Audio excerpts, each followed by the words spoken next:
এ বাবা, এতগুলো মাছ এভাবে পালিয়ে যাচ্ছে কেন? দেখো, সকাল সকালই আমি ঘুম থেকে উঠে বেরিয়ে পড়েছি। আসলে কাল আমাদের পুকুরে দমকল দিয়ে জল তুলে মাছ ধরা হয়েছিল, আর আজ আমি তোমাদের সাথে সেই মাছ ধরার ভিডিওটাই শেয়ার করছি। এদিকে আমাদের দমকলও বসে গেছে। তারপর ওরা জল যাওয়ার পাইপের পাশ থেকে ইটও দিয়ে দিয়েছে, যাতে পাইপের ওপর থেকে কোনো গাড়ি গেলে পাইপটা ফেটে না যায়।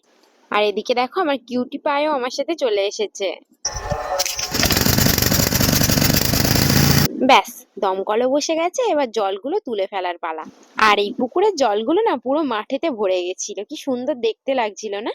আর জানো, সব জল উঠতে উঠতে না সেদিন সন্ধ্যা হয়ে গেছিল পুরো। চলো এবার মাছ ধরাও শুরু করা যাক। এই যে দেখছো দুটো বড় বড় হাঁড়ি, এই হাঁড়ি দুটো ভরেই মাছ ধরা হয়েছে। আর জানো, আগের বছরগুলোর তুলনায় এবছর অনেকটাই কম মাছ হয়েছে। আর পুকুরের মধ্যে এত পরিমাণে জঙ্গল হয়ে গেছিল যে মাছগুলো ওর ভিতরেই লুকিয়ে পড়ছিল।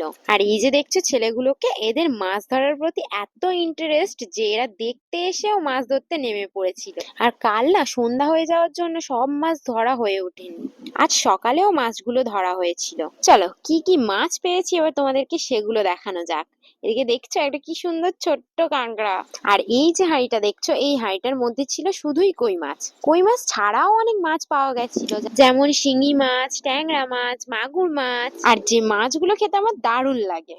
আমি না এই মাছগুলোর মধ্যে কোনো মাছই হাত দিয়ে ধরতে পারি না। এবার চলে এলো সেই মুহূর্ত। এখানে শোল মাছগুলো না সব ছেড়ে গেছিল, আর আমার দিদা আর দাদু দেখো কিভাবে ধরছে। আর জানো, এই মাছগুলো না আমার জন্যই ছেড়ে গেছিল, কারণ আমি দাদুকে বলেছিলাম যে বালতির ঢাকাটা একটু খোলো, আমি একটু ভিডিও নেব। আর এই যে বালতিটাকে দেখছো, এই বালতির মধ্যে যে মাছগুলো ছিল এরা খুবই শান্ত ছিল। আর যেই না দাদু শান্ত মাছটাকে ধরতে গেছে, দেখো তাদের রিয়াকশনটা কিভাবে লাফাচ্ছিল সত্যি। নেক্সট বার আবারও এই কটা মাছ পেয়েছিল। আর লাস্ট বারে না একটা কচ্ছপও পেয়েছিল। কচ্ছপটা দেখো কতটা ছোট আর কি কিউট, আমার খুব ভালো লেগেছিল কচ্ছপটাকে। তো আজ ভিডিও এই পর্যন্তই।